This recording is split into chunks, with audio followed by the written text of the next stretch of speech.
Welcome to the day of unboxing. അപ്പോൾ ഇങ്ങനെ പറയാൻ കാരണം ഇന്ന് ഒരുപാട് അൺബോക്സിങ് ഉണ്ട്. അതിൽ ഫസ്റ്റ് വൺ ഈ ഒരു മസാജ് ഗണ്ണാണ്, ഞാൻ മേടിച്ചതായിരുന്നു.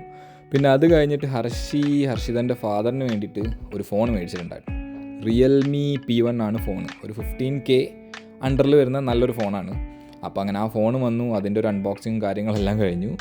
അത് കഴിഞ്ഞിട്ട് ഹർഷിതൻ്റെ ദ ബ്രാൻഡ് ന്യൂ iPhone 15 നേരെ അങ്ങോട്ട് കിട്ടി. ഏതാ ചിരിമുഖത്ത്. അപ്പോൾ അതിൻ്റെതും ഇതുപോലെ തന്നെ അൺബോക്സിങ് കാര്യങ്ങളെല്ലാം തീർത്തു. ഇന്ന് രണ്ടാൾക്കാർ ഓഫീസിൽ നിന്ന് പോവാണ്, അതുൽ ആൻഡ് അക്തർ.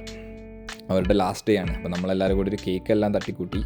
പിന്നെ അതുപോലെ തന്നെ കേക്ക് കട്ടിങ് എല്ലാം കഴിഞ്ഞ് രണ്ടാളും കൂടി ചെറിയ സ്പീച്ച് കാര്യങ്ങളെല്ലാം ചെയ്തു. അത് കഴിഞ്ഞ് ഓഫീസിലെ ബാലൻസ് എല്ലാവരും കൂടി ചേർന്നിട്ടൊരു ഗിഫ്റ്റ് അവർക്ക് വേണ്ടി പ്രസൻറ്റ് ചെയ്തിരുന്നു. അപ്പോൾ ആ ഗിഫ്റ്റിൻ്റെ അൺബോക്സിങ് കൂടെ ഉണ്ട്.